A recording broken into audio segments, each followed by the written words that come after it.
Hi and welcome to Jen's Kitchen, also known as the Gadget Lady. I love kitchen gadgets, and if there's anything on the market that'll help me cut down my time in the kitchen and spend more time with my family, I am willing to try it. So today I'm going to show you a shortcut on how to make bread. Okay, so we have all of our ingredients together. So the first thing that we're going to do is we are going to put 2 teaspoons of our dry active yeast in with 1/4 cup of warm water. That's going to activate our yeast so that we can get it going so that it's all ready by the time we have all of our bread mixed together. So I'm just going to mix that up just a little bit to get it started. Make that yeast nice and happy. And then we're just going to set this aside just for a little bit. And while that's going, we are going to go ahead and we are going to, on our stand mixer, we are going to start adding our dry ingredients. So we're going to add 2.5 cups of flour. We're going to add 1 teaspoon of sugar. We're going to also add 1.5 teaspoons of salt. We're going to add a teaspoon of cinnamon. We're going to add our butter, which is 2 to 3 tablespoons of butter. We're going to put that in there. And I just stuck that in the microwave just a little bit, just so that it would soften it up, because it is a little chilly today and it didn't want to soften on its own. Now, on the end of my stand mixer, which is not wanting to cooperate, I'm going to add my dough hook. I'm going to lock my stand mixer, and I'm just going to turn that a little bit just to get it mixed up. And I'm going to start pouring my water in really slow, because I don't want to pour in too much water, because then my bread will be too wet and then I'll have to add more flour. So as that's mixing up, I'll just continue to add. While that's happening, I'm going to go ahead and add my yeast now as well. It's starting to bubble a little bit. So that looks good. Just make sure I get all of that in there.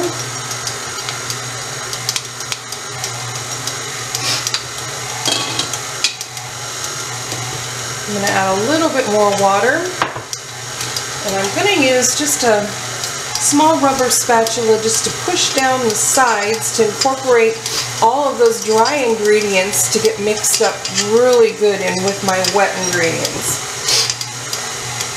A little bit more water.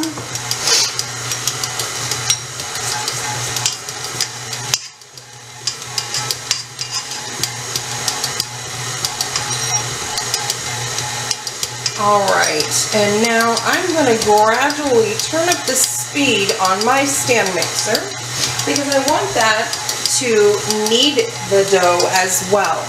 So I'm going to turn it up a little bit, and I'm going to keep going on with it until it becomes a little more elastic, probably about 2 to 3 minutes, and then we'll come right back. So we're still kneading our dough, and while you're kneading your dough, you're going to want to stop it a couple times and just lift up the stand mixer, and using your rubber spatula, just kind of push the dough back down into the bowl.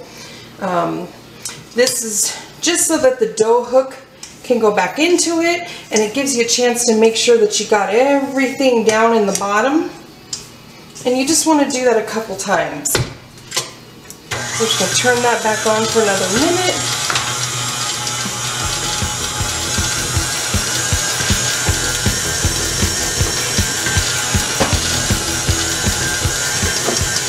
I think that my dough is just a little bit sticky still, so I'm going to add just a little bit more flour to it, because I want it to be elastic and still a little sticky, but not too sticky. I want to be able to handle it and maneuver it once we're all done with this stage.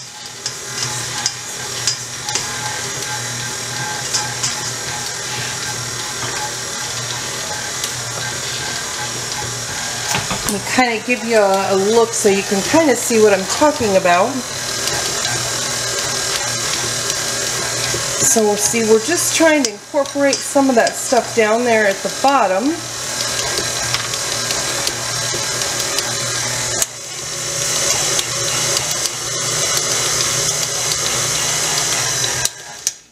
All right, now we're going to take it out and we're going to knead it just a tiny bit by hand. Okay, so I'm going to take my dough out, and I actually still think the dough's just a tiny bit sticky still.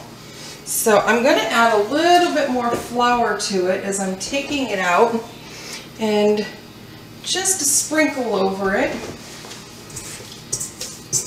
And then I'm going to take it out and I'm going to knead it just a little bit. Okay. So see, adding just that little bit of flour really helped quite a bit. And my dough is still just a little tiny bit sticky. So I'm going to add just a little tiny bit more flour and just knead it just a little bit. Not a lot.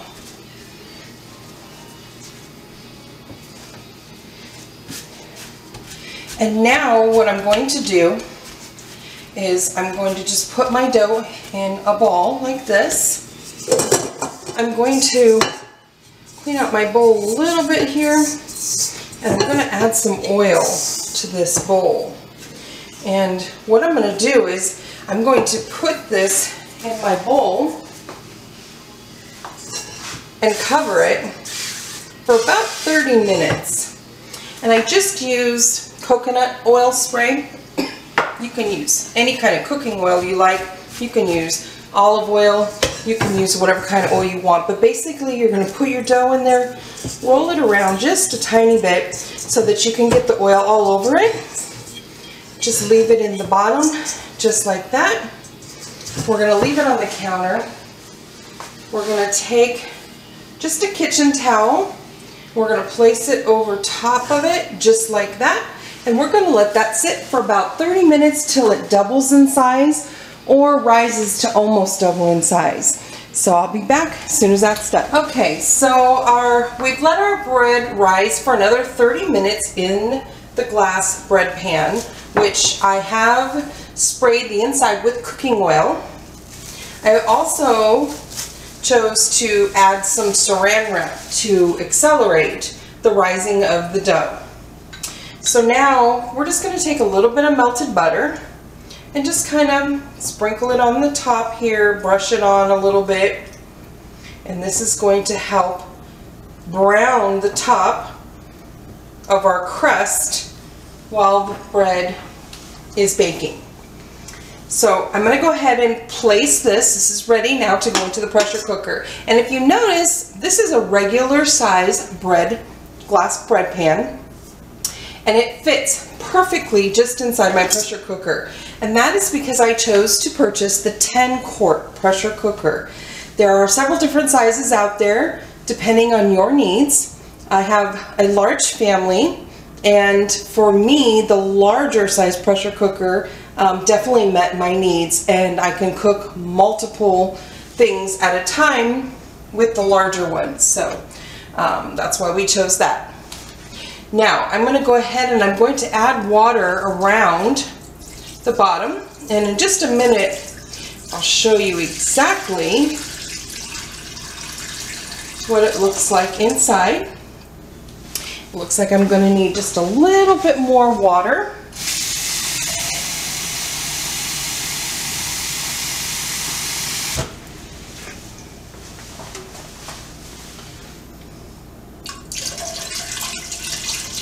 Just want to put it on the outsides just to bring it up enough. All right, perfect. Okay, so now I've added my water, and now it's time to get the pressure cooker started. So I'm going to go ahead and I'm going to plug in the pressure cooker, and we're going to set the timing on the pressure cooker. So let's get it plugged in. We're going to put the lid on it. We're going to lock it. The nice thing about the pressure cooker is that once it's locked into place and the pressure starts to build, it locks it automatically, and you cannot unlock or open the pressure cooker, so it's not dangerous to you. In the back there is a setting, and I'm going to show that to you, and this is to lock in the steam to build the pressure. There's a little circle with a dot in it with an arrow, and you want to point that towards the arrow. Then when we release the steam, once the timer goes off and it's done, we're going to turn this to release the steam. And as you can see, it's an image of steam being released. Once the steam has been completely released from the pressure cooker, then the pressure cooker will automatically unlock, allowing you to safely open the lid without burning yourself. So we're going to go ahead and we're going to start the pressure cooker. We want to cook the bread for about 20 minutes. So I just wanted to show you real quick, as you can tell the pressure cooker has built up pressure and has started our countdown from 20 minutes. So I will be back to show you the end results once it is all completed. Okay, so our timer has gone off. And now I'm going to go ahead and release the steam. I'm going to turn it just a little bit because I don't want it to go up on my cabinets. Once all the pressure is released, then I will unlock and then I can open it up. But as you can see, the steam is actually not hot unless you get down real close to it, so it's not dangerous. Once that's done releasing, I'll come back and I'll show you the rest. Okay, so as you can see, the bread is done. I've taken it out of the pressure cooker. I let it cool for just about 10 minutes, and then I sliced it just a little bit so you could see the inside, and it's perfectly done. All right, so that's it. So that's how you make cinnamon raisin bread in your pressure cooker.